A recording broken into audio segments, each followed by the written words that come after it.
Você sabe que esses dias eu tava vendo o critério diagnóstico, falei, nossa, meu, esse critério aqui de narcisismo é pra mim, parece que eu tenho isso, ou sei lá, borderline, né, psicopatia. Então, como saber, né, se é algo assim, é um traço de personalidade que tá dentro do normal, ou eu tenho, né, um transtorno de personalidade? Muita gente, né, muitas pessoas falam, né? Ai, amiga, você terminou com ele, mas ele era um narcisista. Ai, fulano, imagina, borderline, aquele lá é psicopata. A gente usa muito esses termos, mas sem saber de fato quando a gente tem que aplicar ou não, né?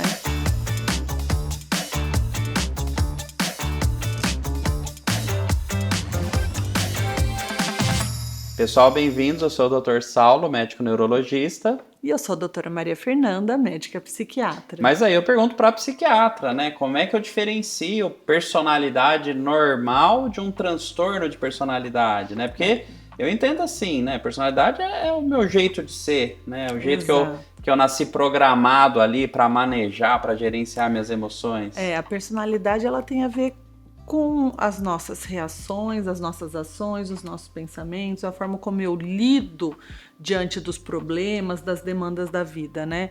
Então, a nossa personalidade é o que faz com que cada um seja tão único, né? Com que alguém que seja tão sonhador e alguém que seja mais pé no chão, ou alguém que seja mais desestressado, mais bagunçado e outra mais sistemática. Então, acho que é graças à personalidade que cada um é de um jeito. Tudo bem. E até aí, ok, cada um é de um jeito, isso é bom. Se atrela com criação? A personalidade, ela sofre influência da nossa genética, das experiências pela qual a gente passou, dos traumas, da educação que você recebeu. O local onde você, né, o país, a língua que você fala, onde que é a você nossa cresceu. Cultura, né? Então, assim, são muitos fatores que vão influenciar para que a pessoa tenha aquela personalidade. E a nossa personalidade, ela é muito mutável, ela vai se formando por muitos e muitos anos. Uma por isso que vai se moldando ali, a gente né? evita de dar diagnóstico de transtorno de personalidade em infância, porque a personalidade ainda está sobre ali desenvolvendo. Uhum. E aí, então, quando as pessoas ficam, né, poxa, fulano é... Quando a gente fala fulano é psicopata, na verdade, ele tem um tipo de transtorno de personalidade antissocial, é o nome. A gente fala fulano é narcisista, é um transtorno... Não, mas peraí, exato, mas você está complicando. Quando que eu uso a palavra transtorno? Quando que a personalidade se torna doente? Verdade. Quando que a gente fala transtorno? Acho que é a primeira coisa, porque o que acontece? Como eu estava falando, cada um tem uma personalidade. Você é de um jeito, eu sou do outro, é legal, somos diferentes, né?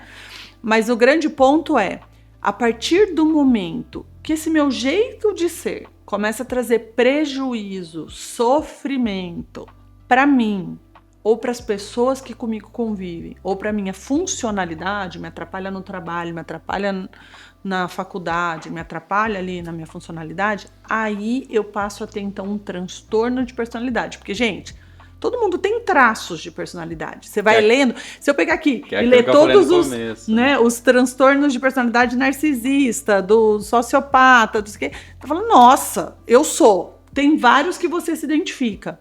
Mas a partir do momento que isso me traz muito sofrimento, ou não me deixa tão funcional, me atrapalha para chegar, para me apresentar num trabalho, aí é o transtorno de personalidade. Agora me chama a atenção que no critério, então, pelo que eu entendi também, se tiver um impacto pros outros, mesmo que não tenha para você, é um transtorno. Por exemplo, um narcisista.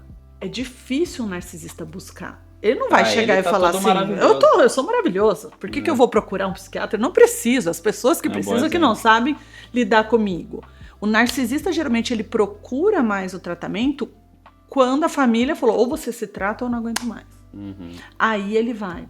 Então, por isso que é pros outros também. Muitas vezes a pessoa nem identifica que ela tem aquilo. Meu cara é o chato de galocha desde sempre. Às vezes ele tem um transtorno lá, ele não sabe. E não sabe. Então, assim, quando a gente fala que alguém... E agora sim, quando a gente fala que alguém é psicopata, na verdade ela tem um transtorno de personalidade antissocial, que aí ela vai ter uma série de características que fazem com que a gente tenha ali o diagnóstico. Ou a pessoa é narcisista, o transtorno de personalidade narcisista, e aí tem ali os critérios diagnósticos. Então, quando a gente é ansioso, também temos um transtorno de personalidade, que é o transtorno de personalidade esquiva, para quem é muito ansioso, e aí vão ter ali os critérios. Então, muitas vezes, e aí é que é o difícil, porque às vezes a gente fala, opa, essa pessoa tem um transtorno de personalidade ansiosa, ou ela tem um transtorno de ansiedade generalizada, por exemplo. Por isso que é importante a gente buscar um profissional. Tem algum transtorno de personalidade para depressão? Por isso que se confunde com depressão ou não? Com depressão, não. É porque se a gente vai falar dos transtornos de personalidade, a gente meio que divide em 3 grandes clusters, né? Que seriam conjuntos ou grupos. O primeiro das pessoas, o cluster A, é o que a gente fala das personalidades mais excêntricas, mais esquisitas, tipo o transtorno de personalidade esquizoide, né? Então, que é mais para aquele lado aquela pessoa muito excêntrica. O cluster B, ele já é mais daquelas pessoas mais dramáticas, mais intensas, que aí a gente entra o narcisista, o borderline, o histriônico, né? E aí o antissocial. E aí o cluster C já é mais das pessoas mais erráticas, mais medrosas, que aí a gente tem o transtorno de personalidade de ansiedade, o transtorno de personalidade anancástico, que é aquela pessoa bem meticulosa, chega no horário, que vão falar assim, nossa, ele tem toque. Às vezes não necessariamente tem toque, né? Tem as pessoas que têm toque podem ter e tem as pessoas que não. Então, assim, engraçado que então você pode ter uma confusão, né, com a questão da psicose. Você pode ter confusão com ansiedade, pode ter confusão com toque, mas nenhum se confunde com depressão. Não, com depressão não. Tem as pessoas que têm traços que são mais melancólicas, que têm traços, mas a gente não tem um transtorno de personalidade. Entendi. Boa. Né, depressivo, não. E cuidado, né, com os testezinhos de internet, né? E a gente estava falando aqui de critérios diagnósticos, lembrar que o médico, o psiquiatra, que tem o treino para fazer o diagnóstico dos transtornos de personalidade, ele vai usar os critérios diagnósticos como um dos elementos que ele vai juntar com vários outros para chegar à conclusão se existe o transtorno ou não. Então não é um mero checklist, você não precisava nem de médico, né? Tem toda a arte do psiquiatra de interpretar aquilo no seu contexto de vida, no seu trabalho, na relação com sua família, na sua relação, né, interpessoal, enfim, para saber se você fecha mesmo aquele critériozinho. E daí saber se tem um impacto para os outros, para você, né? O que seja para chegar no diagnóstico. E por que a gente quis fazer isso? Né? Porque assim, então pronto, já sei, eu sou narcisista, tudo bem, sou narcisista, esse é meu jeito, né?